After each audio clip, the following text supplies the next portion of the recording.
ગુજરાત રાજ્યના આરોગ્ય અને પરિવાર કલ્યાણ વિભાગના કેબિનેટ મંત્રી અને ખેડા જિલ્લાના પ્રભારી ઋષિકેશ પટેલે ખેડા જિલ્લાની કલેક્ટર કચેરીએ મુલાકાત લઈ જિલ્લામાં પડેલા ભારે વરસાદની સ્થિતિ અંગે સમીક્ષા બેઠક યોજી હતી।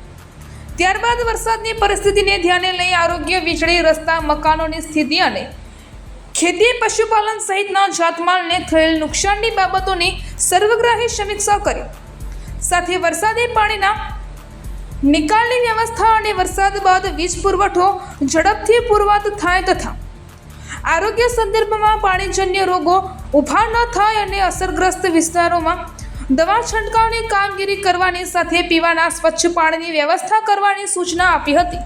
આ બેઠકમાં જિલ્લા ભાજપ પ્રમુખ અજયભાઈ બ્રહ્મભટ્ટ, નડિયાદ ધારાસભ્ય પંકજભાઈ દેસાઈ, મહુધા ધારાસભ્ય સંજયસિંહ મહિડા, માતરના ધારાસભ્ય કલ્પેશ પરમાર તથા નગરપાલિકાના પ્રમુખ કિન્નરીબેન શાહ, કારોબારી ચેરમેન પરેશભાઈ બ્રહ્મભટ્ટ, પ્રભારી સચિવ RC Meena, KDCC chairman તેજસભાઈ Patel, collector Amit પ્રકાશ યાદવ, ડીડીઓ એસડી વસાવા, જિલ્લા પોલીસ અધિક્ષક રાજેશ ગઠિયા તથા જિલ્લા વહીવટીતંત્રના અધિકારીઓ હાજર રહ્યા હતા।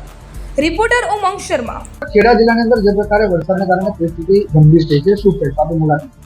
સમગ્ર ગુજરાતની અંદર 25મી તારીખથી રેડ એલર્ટ, ક્યાંક યલો, પરંતુ ગઈકાલે સમગ્ર રાજ્યની અંદર રેડ એલર્ટ હતું। એમાં ખાસ કરી મધ્ય ગુજરાતની અંદર સૌરાષ્ટ્ર અને દક્ષિણ ગુજરાત, ઉત્તર ગુજરાત છોડી અને દરેક જગ્યાએ ખૂબ વધારે વરસાદના કારણે પૂરની પરિસ્થિતિ ઊભી થઈ છે। આજે આદરણીય મુખ્યમંત્રી ભૂપેન્દ્રભાઈ પટેલે 4 વાગે વરસાદની પૂરની પરિસ્થિતિ ઉદ્ભવેલી છે એના અનુષંગિક તમામ જિલ્લાના collector Shri, DDO Shri, nodal officer Shri અને સાથે પ્રભારી સચિવોને પણ, પ્રભારી મંત્રીઓને પણ એમના જિલ્લાઓમાં મોકલ્યા છે, જેથી કરી સાચી પરિસ્થિતિનો તાગ મળે। આ પહેલા પણ 25મી તારીખે પૂરની પરિસ્થિતિ ઉદ્ભવે એ પહેલા મુખ્યમંત્રીશ્રીએ આપેલી સૂચના પ્રમાણે